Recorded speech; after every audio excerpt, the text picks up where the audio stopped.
14 years ago, I came up with an idea for a business that I thought was going to be world-changing. And I thought it was going to be a business that I could grow so big that I could list it on the NASDAQ stock exchange in New York.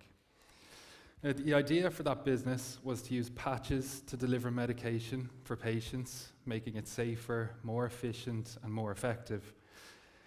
But I also had no pharmaceutical background, and I had no medical background. But I really thought that idea was going to be revolutionary and that everybody was going to agree and we were all going to ride off into the sunset and make millions of euro together. And it was only later when I found out that that idea really wasn't quite ready. It was full of flaws, full of holes, and just wasn't in a position to move forward. But I didn't know that yet. But what happened next actually taught me, I think, the most valuable lesson of my entire business career. And that lesson really was that what we fear to be failure or rejection, really, with the right mentality, can be just turned into constructive feedback. Now, admittedly, that's not how I always felt out the gate, and doing my internship as an entrepreneur, I felt more like Homer Simpson here. And it took me the better part of a decade to really start to understand the importance of that mindset. My startup years, pretty much everything felt like a failure. I took this amazing idea to state bodies that I won't mention by name, and I was told that it would never work. I took the idea to regulators, and I was met with resistance. I took the idea to investors. Forget about it, no chance, kid. But really, that experience was more like a diagnostic report for what I wanted to do. And each of those no's had vital information attached to it that helped me reroute the roadmap to achieve that end goal. And ultimately, it wasn't rejection that I was facing, it was encouraging redirection. But before we get a little bit ahead of ourselves, let's look at this word failure, this complicated word. Often when we have an idea, if it's not met with jubilation out the gate and everybody doesn't understand it right away, we can have feelings of failure, shame, rejection, self-doubt. I can keep going. But many good ideas don't fail, and many great businesses don't die because the idea was wrong. They die because the founder took that initial criticism as a final judgment. And admittedly, I fell into that trap too, and I nearly called it quits many times over. But here's where everything changed for me. One day I just said, stop feeling sorry for yourself.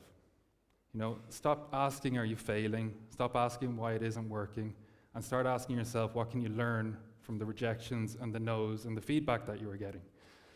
And I started to wonder, what is this information trying to teach me, rather than why does nobody understand my idea?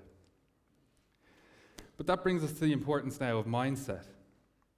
And mindset has a huge important role when it comes to being an entrepreneur, and there are two types of mindsets. You can have a fixed mindset or a growth mindset. A fixed mindset believes you're born an entrepreneur, and a growth mindset believes that you can learn to become an entrepreneur. The concept of fixed and growth mindset was actually that of Professor Carol Dweck from Stanford University, and she suggested that a company or a person who cannot self-correct cannot thrive. In simple terms, a fixed mindset will hear criticism and they will stop and give up. A growth mindset will hear criticism and they will process it and figure out how to continue. And Professor Dweck conducted a very simple but fascinating study in her time at Stanford, where she monitored the results of students going over an exam they had taken, specifically focused on the incorrect answers. And those with a fixed mindset had no brain activity while reviewing the incorrect answers, and those with a growth mindset had processing activity. Same result, different neurological response.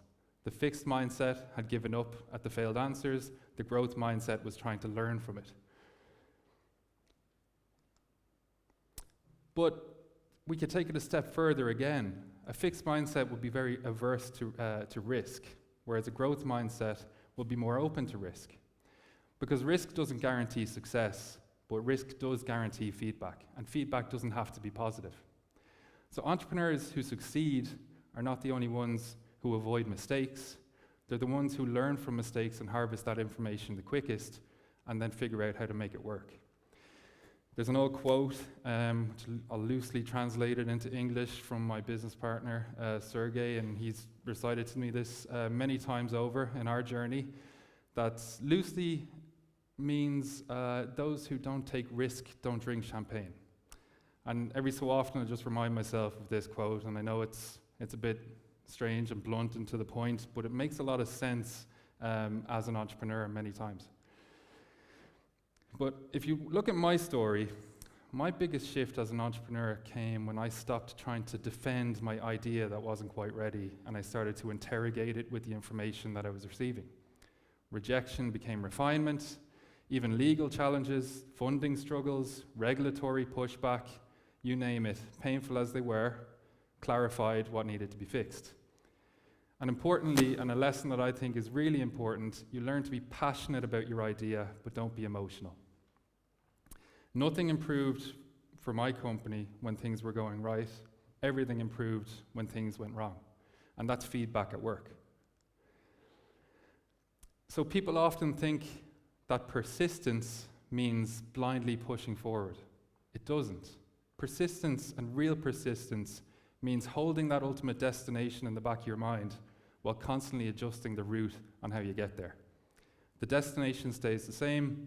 The roadmap can change 1,000 times if you need it. Failure, or as I like to call it, feedback, doesn't stop your journey, it just steers it. And then if we look at the rule of probability, in absolute terms, very few things are 100%. But by that very rule of thumb, theoretically and mathematically, you can only hear no so many times before you'll finally get a yes. And each iteration increases that probability, and each adjustment improves your odds. Every no you encounter gets you closer to a yes, and feedback compounds, and you can adjust infinitely to make that dream come true.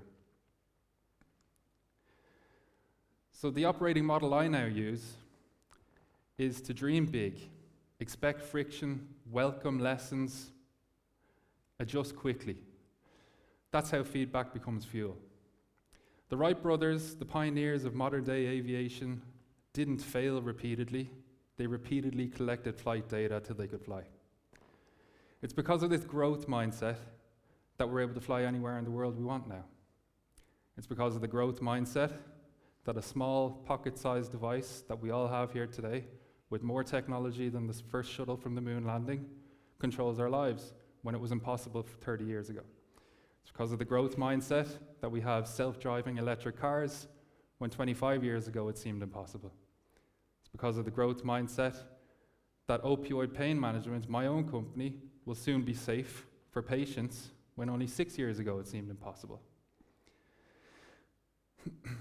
This mindset is extremely important because it dictates how entrepreneurs push forward through adversity. And with that mindset, despite being told it's impossible, I was able to try and become the youngest ever president of Ireland. With that mindset, despite being terrible at English and also being told it was impossible, I was able to become a best-selling author.